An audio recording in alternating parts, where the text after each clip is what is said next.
sua Bíblia, tá bom? Pegue a sua Bíblia no livro de Atos dos Apóstolos. Nós estivemos agora à tarde lá em Filadélfia, tivemos uma palestra muito legal, muito especial, uma palestra muito importante para o nosso desenvolvimento pessoal. Tivemos irmãos aqui que foram, outros não puderam ir, mas essa é a primeira. No mês que vem, no mês de dezembro, nós teremos uma outra palestra com outro tema, então você que não foi dessa vez poderá ir de novo. E nós queremos todos os meses fazer uma palestra extra culto, né? Fora do horário do culto, uma palestra mais voltada para o crescimento das pessoas, das famílias, e assim a gente vai ajudando a igreja na sua jornada. Eu quero nessa noite compartilhar com você uma mensagem, é uma mensagem muito especial para mim. A Bíblia é um livro cheio de histórias, de experiências, de ensinamentos, mas existem algumas histórias que chamam a nossa atenção mais que as outras. Deixa eu fazer só uma pergunta aqui. Tida, qual história da Bíblia mais identifica com você, que você gosta dessa história? Tem uma história assim? Tem. Qual? Tem várias. Uma só. Mas a história de Jó, ela me marca muito, porque é a história de Jó. Ok. Então, a Tida é a história de Jó. Irmão, qual a história da Bíblia mais mexe com o senhor? Com você? Tá bom também, não tem problema não. Gabriel, qual a história da Bíblia você mais gosta? Não pode ser Jó, né? História de Davi, né? Humberto, e você? Tem alguma história na Bíblia que mexe com você, assim, quando você ouve ou quando lê? De Jó e também de José. História de José. Irmã Cristiane, você que está sorridente. Deus, José? Olha, e aí, Isaac?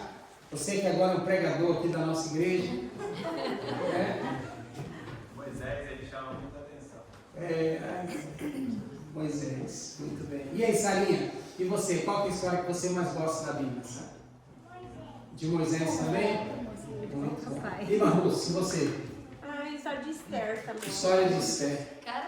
Mirela, qual a história da Bíblia você mais gosta? Moisés. De Moisés também? Que legal, muito bom. João Marcos, qual é a história da Bíblia que você mais gosta?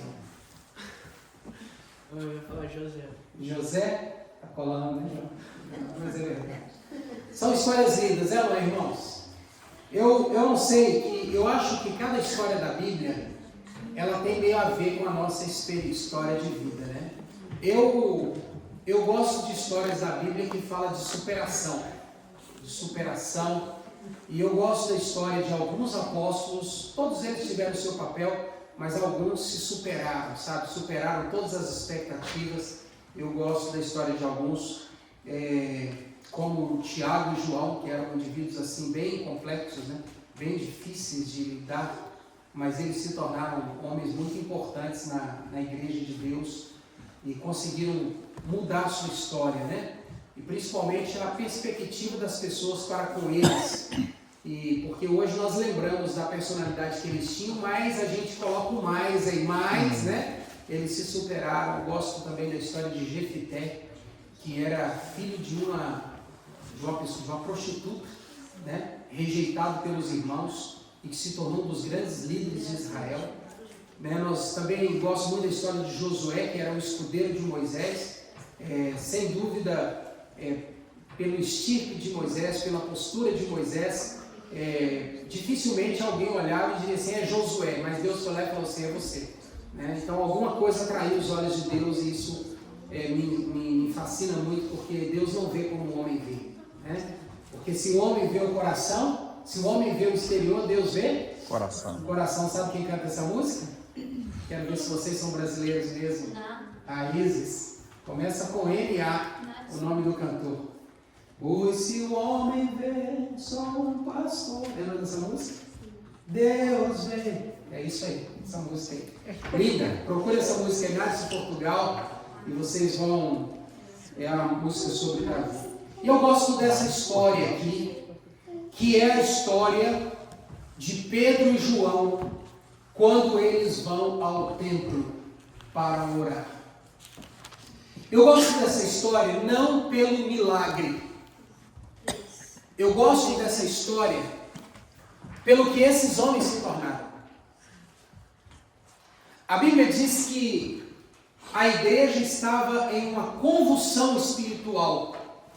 A igreja estava borbulhando poder, borbulhando alegria, borbulhando unidade. A palavra de Deus diz que o número dos crentes que se batizavam e se uniam à igreja eram muitos, dezenas, centenas. Diz a Bíblia que em um só batismo 3.000 pessoas foram batizadas. A igreja, irmãos, estava em um alvoroço missionário, em um fogo do Espírito Santo algo extraordinário. Inclusive hoje pela manhã eu fui visitar uma igreja. Visitei uma igreja que assim me chamou muita atenção. E eu vi muitas coisas lá que acredito que em algum momento propício eu quero compartilhar com vocês. Nós temos muitas coisas na igreja adventista, coisas que deveriam ser imitadas, certo? Que nós fazemos muito bem, mas existem coisas em outras igrejas que nós pecamos por não imitar, porque são coisas que funcionam. E eu estava nessa igreja hoje pela manhã, a convite, foi eu e minha esposa, no evento deles que eles fizeram, e a gente achou muito interessante porque o evento era online, era uma tela transmitida via vídeo, e quem pregava era o presidente mundial dessa igreja, um senhorzinho de voz trôpega, parecia que tinha hora que o ar dele ia acabar, pigar o tempo todo, e já um senhor de uns 70 e poucos anos, e um auditório monstruoso, lotado, não tinha onde colocar gente, e essa igreja onde eu fui lotada assistindo aqui. E eu fiquei pensando, várias coisas passaram pela minha cabeça, mas uma coisa me chamou a atenção, e por mais que nós tenhamos algumas diferenças doutrinárias, e isso não pode nos dividir nunca, aprendam isso, não pode nos dividir nunca, certo? Mas uma coisa me chamou a atenção é que quando eles acabaram o culto, ninguém foi embora. Não é, amor? Ninguém foi embora. E haviam várias visitas, como nós recebemos visitas sempre em nossas igrejas aqui, e ninguém foi embora. Sabe o que eles fizeram? Eles se aproximaram, 2, 3 se aproximaram, parece que era um treinamento, que eles haviam sido treinados a fazer isso, e não há problema nenhum em treinar a igreja a fazer isso, porque quando a gente treina, a gente reina, diz treina, quem treina reina, diz. Quem treina, reina. Quem treina, reina. Quando a gente treina, nós vamos ser bons naquilo que a gente quer fazer. E parece que eles foram treinados e parece-me que dentro da igreja deles é uma ideia que eu acho que vale a pena a gente copiar aqui, daí, Gilmar. Eu acho que é algo que a gente precisa aprender com eles, esse ponto. E eles então, parece que meio treinados, se juntaram 2, 4 e foram até as visitas. E cercou a visita. E começaram a conversar com a visita, a conversar com ele, perguntando como que estava e tal, como que eles acharam, que foi um prazer tê-los aqui. E aí perguntavam se tinha algum motivo de oração que eles queriam que orassem. E aí eu fui abordado assim. E se juntaram ao meu redor, conversando comigo, e me perguntaram, tem algum motivo pelo qual o Senhor gostaria que nós orássemos pelo Senhor? E pegaram no papel e disseram assim, nós estamos anotando aqui porque nós estaremos orando por esse pedido seu aqui na nossa igreja, mas nós queremos orar por você aqui também. E todos eles então se ajuntaram ali ao redor daquela visita e devem ter gastado uns 7, 8 minutos comigo ali e com os outros que eu observei, meu olhar eu estava analisando outras coisas. E eles oraram com todas as visitas que estavam ali. Praticamente nós fomos as primeiras visitas a ir embora, as outras todas ficaram lá conversando. Nós temos diferenças doutrinárias, mas eu vi uma intenção missionária muito grande daquela igreja, de não deixar ninguém ir embora sem receber a oração da igreja. Isso pode parecer simples, mas quem vai à igreja vai em busca de alguma coisa, sim ou não? Sim. E quando eu encontro uma igreja que se preocupa com as necessidades deles, esse povo diz assim, da próxima vez que eu sentir necessidade nessa igreja que eu vou voltar. Eu não quero dizer aqui algumas outras coisas, impressões que eu tive, porque nós adventistas, nós só temos adventistas aqui, nós somos meio a gente tem uns pensamentos meio separatistas, às vezes, de algumas denominações, ao ponto de, às vezes, a gente dizer que porque nós cremos de um jeito, eles creem de outro, o Espírito Santo não está por ali, fazendo a obra dele. Às vezes até a gente tende a dizer, porque não crê nas mesmas coisas, até o evangelho que eles pregam lá é meio que fosse menos forte do que o nosso. A gente tem algumas coisas assim. Mas eu vi o poder do Espírito Santo trabalhando na vida daquelas visitas que estavam ali, fazendo a obra dele na vida delas, porque Deus nos chama onde a gente está. E eu achei isso muito bonito. E quando eu estava meditando nessa história para compartilhar com os irmãos hoje aqui, eu vi essa igreja aqui, ela tinha isso. Ela fazia um trabalho missionário tão bonito que a Bíblia diz que em uma só pregação de Pedro, ou vocês acham que só o fato de Pedro ter chegado lá e pregado 3.000 pessoas como ele? Não, aquelas pessoas já conheciam o testemunho da igreja.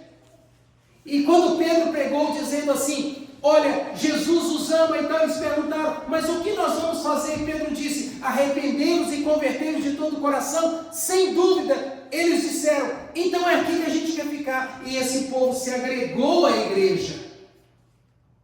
Essa igreja estava cheia do poder do Espírito Santo, essa igreja. E a Bíblia diz que era comum eles viverem em união. A Bíblia diz que eles perseveravam na doutrina dos apóstolos, na comunhão, no partir do pão, nas orações, em cada alma havia temor, e muitos prodígios e sinais eram feitos por intermédio dos apóstolos. Todos os que creram estavam juntos e tinham tudo em comum, vendiam suas propriedades e bens, distribuindo o produto entre todos à medida que alguém tinha necessidade. Diariamente perseveravam unânimes no templo, partiam o pão de casa em casa, tomavam as suas refeições com alegria e singeleza de coração, louvando a Deus e contando com a simpatia de todo o povo. Enquanto isso, acrescentava o Senhor dia a dia os que iam sendo salvos. Essa igreja começou a crescer. Mas por quê? Porque as pessoas que compunham essa igreja não eram quaisquer pessoas. Elas eram pessoas diferentes. Interessante que ninguém quer ser diferente hoje, né? Ninguém quer ser diferente hoje. Todo mundo quer ser igual.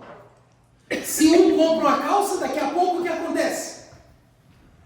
Todo mundo usando a mesma calça. Se aparece alguém na rede social com um tipo de blusa, daqui a pouco está todo mundo usando a blusa. Agora é uma moda. Em alguns lugares a calça só tem essa... Não tem as calças jeans que tem aquela costura grossa? Só tem aquela costura, não tem mais um pano no meio.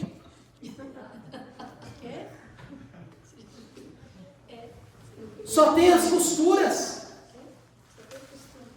Não tem mais pano. E pasme, um preço absurdo e todo mundo comprando.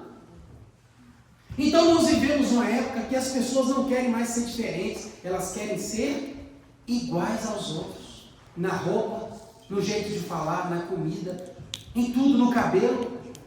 Só que a Bíblia diz que essa igreja, as pessoas vinham para ela porque ela era diferente. Mas elas eram diferentes em quê? Na crítica? Era diferente na crítica? Não. Elas eram diferentes na forma de viver o cristianismo. Elas amavam mais, elas cuidavam mais, elas protegiam mais. E o povo queria fazer parte dessa coisa que era diferente, porque o que eles viam era tudo igual. E a Bíblia diz então que nessa igreja havia homens e mulheres diferentes. Homens e mulheres diferentes. E o mundo, irmãos, está em busca do diferente. Por mais que a gente ache que ser igual é a moda. As pessoas estão em busca de quem realmente é diferente, que fala, mas vive. Que prega, mas vive o que prega. E a palavra do Senhor diz que Pedro e João eram membros dessa comunidade. E é por isso que eu gosto dessa história. Porque João tinha sido um camarada completamente temperamental. Pedro, um camarada completamente covarde. Mas eles haviam sido transformados pelo poder do Espírito Santo, irmãos. E agora esses dois homens diferentes, homens que quando eles chegaram na praça, irmão Gilmar, e que as pessoas os viram pregando, o que eles disseram sobre eles? Estes aí não são os... Quem? Esses aí não são os galileus? Por acaso esse povo não está golado, não? Por quê? Porque as pessoas conheciam esses discípulos na vida passada. Quando eles disseram que possivelmente eles estavam embriagados, quando eles estavam falando em línguas, é porque em algum momento aqueles que os viram falando em línguas já haviam os visto em que situação? Embriagados pela cidade. E a Bíblia Sagrada nos diz que esses dois homens agora, eles estavam subindo ao templo para a oração, para orar. E era levado um homem coxo de nascença, o qual punham diariamente, capítulo 3, ok? O qual punham diariamente a porta do templo chamada Formosa, para pedir esmola aos que entravam. Vendo ele a Pedro e João, que iam entrar no templo, implorava que lhe desse uma esmola. Pedro, fitando juntamente com João, disse: olha para nós, olha para nós. E ele os olhava atentamente, esperando receber alguma coisa. Pedro, porém, lhe disse: não possuo nem prata nem ouro, mas o que tenho, isto te dou, em nome de Jesus Cristo Nazareno, anda. E tomando pela mão direita, o levantou imediatamente, e os seus pés e tornozelos se firmaram. De um salto se pôs em pé, passou a andar e entrou com eles no templo, saltando e louvando a Deus. Amém? Amém. Me responda uma coisa: o que você faria se você encontrasse um coxo amanhã na porta da sua casa? O que você faria? Ou melhor, o que você fará se você encontrar alguém precisando de você amanhã? Precisando do que você tem? O que você faria? Qual que é o normal? Qual que é o normal das pessoas? Indiferença. Quando se depara com alguém que aparentemente esteja precisando dela. Primeira pergunta. Faz muitas perguntas. Quando para perguntar. Essa é a exceção. Tá? Geralmente, a gente ignora. A gente ignora. Geralmente, a gente ignora. Existem as exceções, ok, irmãos? Existem as exceções. E quando para perguntar, faz várias perguntas. O que você fará amanhã se alguém se aproximar de você esperando receber alguma coisa? O que você fará? O que você fará? A palavra de Deus diz que esses homens foram para o templo fazer o que mesmo? O que eles foram no templo fazer? Orar. O que eles foram fazer no templo? Orar. Estão com a Bíblia aberta aí, irmãos? Ah, vocês estão não. Tá nada? Não está mesmo. Está com a Bíblia aberta? Esses homens foram fazer o que no templo? Eles foram orar. Eles não foram curar. Perfeito? Eles não foram com a intenção de ajudar a ninguém. Por isso eles não tinham dinheiro. Porque se eles estivessem indo para algum lugar que tinha a finalidade de ajudar com dinheiro, e esse alguém pedisse dinheiro, o que eles fariam? Eles dariam, porque eles estavam preparados com o dinheiro.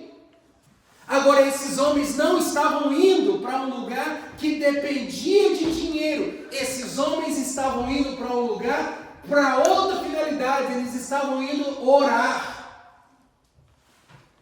Eles estavam indo orar.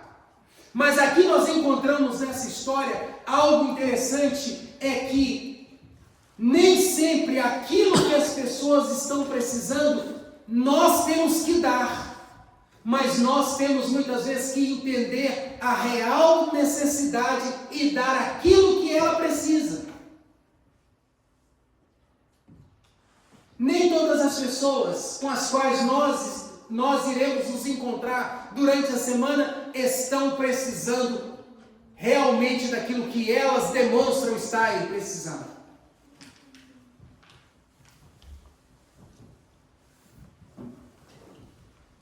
Há muitas pessoas que vão se aproximar de nós e parece que elas estão em busca de emprego.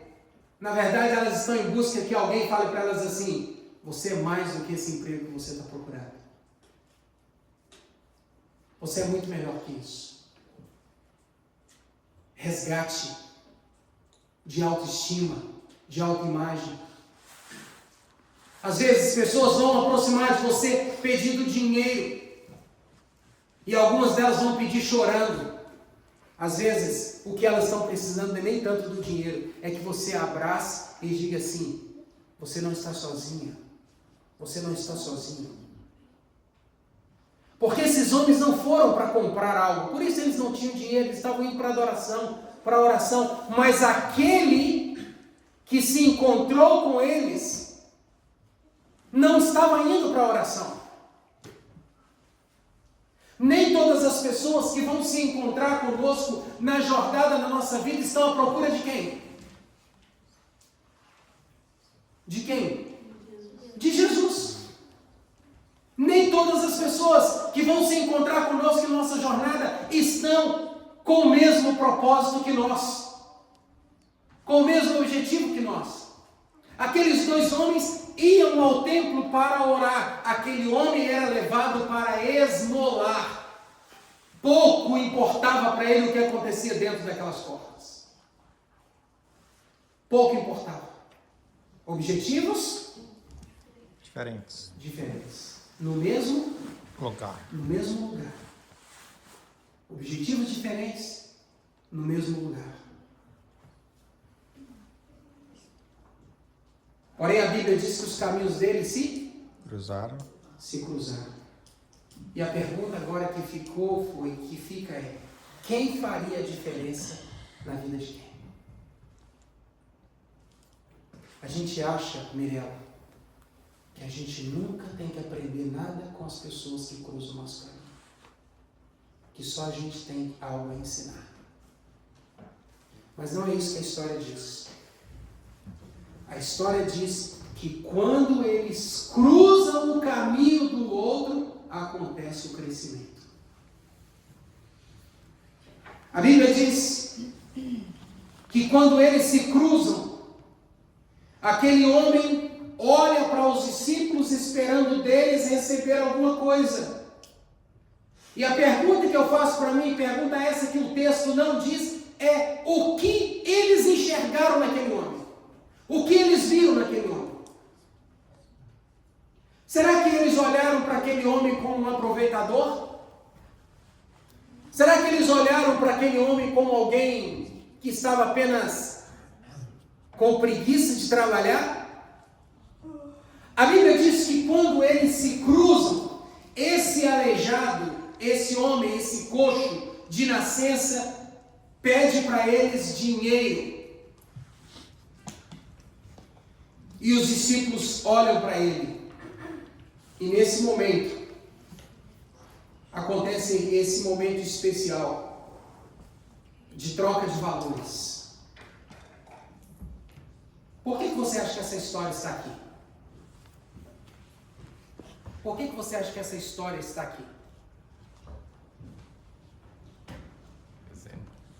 Algum exemplo?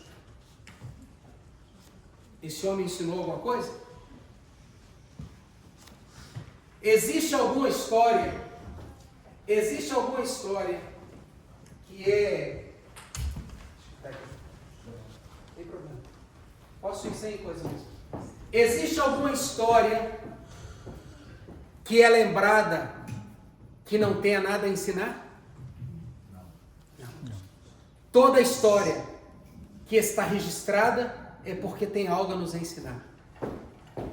Então, obrigado, Denise. Então, quando os caminhos se cruzaram, ambos aprenderam. Ambos aprenderam. O que este mendigo, coxo, aleijado aprendeu? Ele aprendeu que quando se está no lugar certo, diante das pessoas certas, mesmo fazendo a pergunta errada, é possível receber algo que mude a sua vida, se aquele com quem se encontra tem o que realmente a gente precisa. A Bíblia diz que quando eles se encontraram e ele pediu esmola, o que ele recebeu? Transformação. Transformação. E o que os discípulos receberam? Os discípulos, Humberto, receberam confirmação. Confirmação de quê? Porque em relação ao coxo, ao mendigo, quando os caminhos se cruzaram, ele recebeu transformação da sua vida para sempre. E quando os discípulos se cruzam com esse coxo, eles receberam confirmação de que eles eram cheios do Espírito Santo. Essa história está aqui, irmãos, para nos lembrar que não existe encontro que não haja crescimento. Mas depende da percepção de cada um. Amanhã, quando você se encontrar com alguém, o que você vai levar? E o que você vai deixar? O que você vai levar e o que você vai deixar? Amanhã, quando você entrar na sala de aula, e você encontrar com seus amigos, o que você vai deixar e o que você vai levar? Sabe por que eu estou fazendo essa pergunta? Porque nós somos a semelhança de João e Pedro. Nós somos cristãos. E todo cristão tem algo para deixar, como herança, como legado. E toda pessoa tem algo a nos ensinar. Se nós formos verdadeiros discípulos, nós vamos compartilhar. Vamos deixar algo. E se nós tivermos um coração de discípulo ensinável, nós vamos aprender algo. Mas todo encontro gera crescimento. Todo encontro gera crescimento.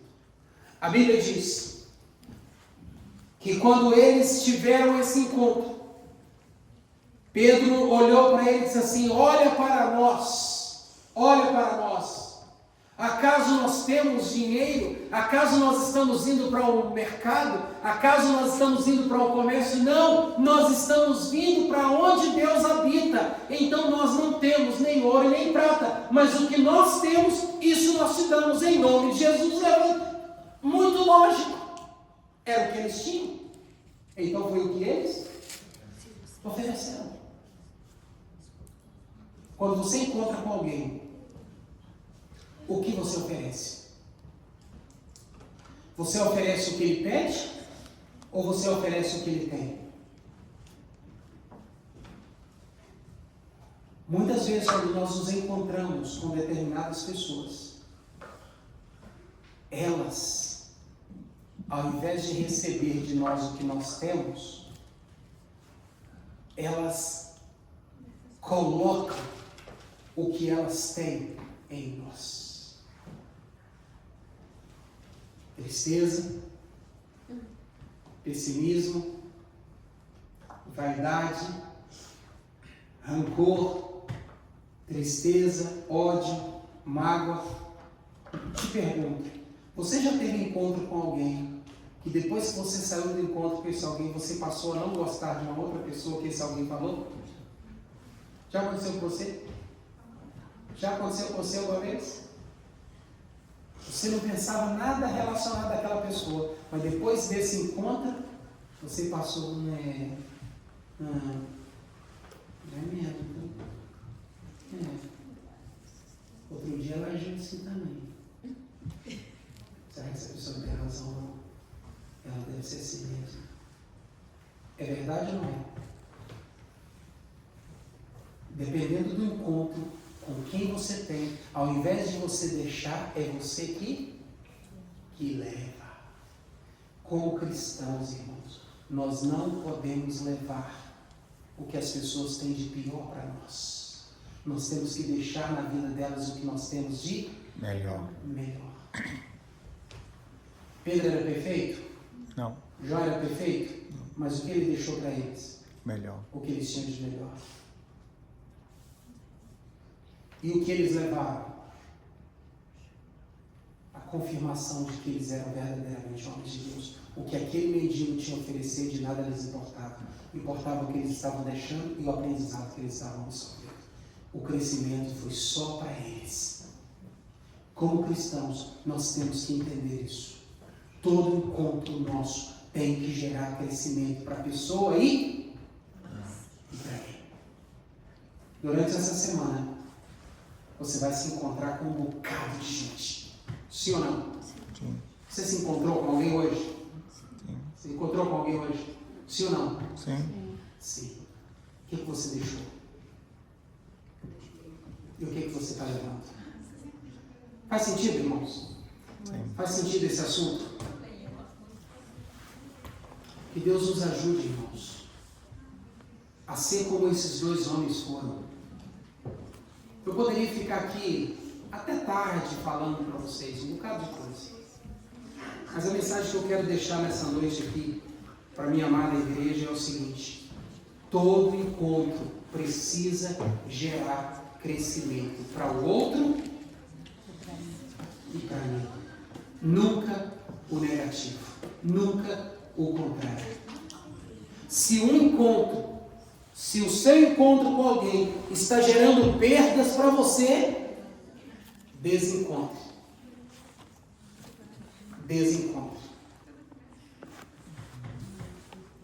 Porque a palavra do Senhor nos diz o seguinte, olha o que diz: e tomando-o pela mão direita, o levantou imediatamente, os seus pés e tornozelos se firmaram, de um salto se pôs em pé e passou a andar, e entrou com eles aonde? No templo.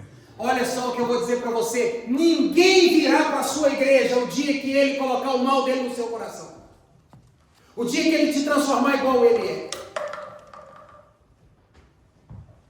Ninguém. O dia que você entrar na conversa da fofoca de alguém, esse alguém nunca vai te seguir. Ele nunca virá no templo com você. Porque para ele você é pior que ele. E alguém igual a ele não está afim de seguir. Faz sentido isso? A Bíblia diz que esse homem, quando ele recebeu dos discípulos a cura, que era o que os discípulos tinham, ele entrou no templo com eles. E a Bíblia diz que saltando e louvando a Deus, viu todo o povo andar e a louvar a Deus, e reconheceram ser ele o mesmo que esmolava, assentado à porta formosa do templo. Esse homem agora passou a ser igual ou diferente? Diferente do que era. Ele passou a ser diferente. Ele passou a ser diferente do que ele era. E se encheram de admiração e assombro por isso que lhe acontecera. Nós estamos neste mundo para ser diferente ou para ser igual? Diferente. Para ser diferente. Nós estamos neste mundo para fazer as pessoas diferentes ou mantê-las na igualdade? Fazê-las diferentes. Foi isso que aconteceu. Todo encontro que você tiver com alguém a partir de hoje tem que gerar 3 coisas.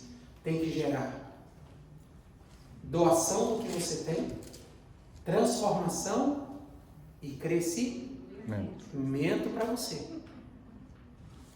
E ele precisa ver em você um modelo para ser seguido.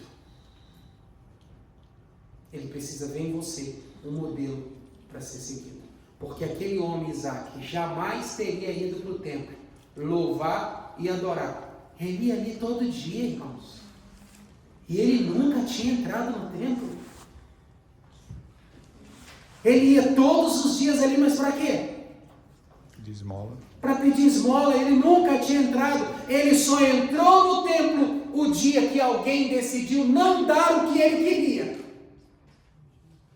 Porque enquanto nos seus encontros, presta atenção no que eu vou dizer, enquanto nos seus encontros você continuar dando o que as pessoas querem, elas nunca vão te seguir. Entenda isso. Enquanto nos seus encontros você se assentar na rodinha de amigos e começar a conversar do que agrada a eles, eles nunca vão lhe ver como exemplo a ser seguido. Você pode dar presente, você pode chamar para almoçar na sua casa, você pode convidar para o aniversário dos seus filhos, você pode ir para o parque passear com eles, pode viajar, pode fazer o que for, mas exemplo de espiritualidade essas pessoas nunca vão ver em você. Se você continuar dando o que eles querem. Você tem que dar o que você tem para dar, que é transformação. Então eu quero deixar essa mensagem aqui para você nessa noite. Que o Espírito Santo possa ajudar eu e você, em todo encontro que nós tivermos com alguém, que a gente possa ser intencional em gerar transformação e em gerar crescimento para nós. E criar um ambiente para que as pessoas possam seguir-nos. Que Deus abençoe você. Amém. Você entendeu a mensagem de hoje? Ficou claro para você? Sim. O Espírito Santo possa me ajudar, possa lhe dar sabedoria para poder identificar o melhor momento de dar para gerar transformação, sabedoria e coração ensinável para aprender com a situação e gerar um novo seguidor. Mas lembre-se, todas as vezes que você der o que a pessoa quer, que é conversar, falar e agir como ela age, você nunca vai gerar um seguidor. As pessoas só seguem o diferente, porque igual já basta ela. Que Deus abençoe você, em nome de Jesus. Amém. Amém?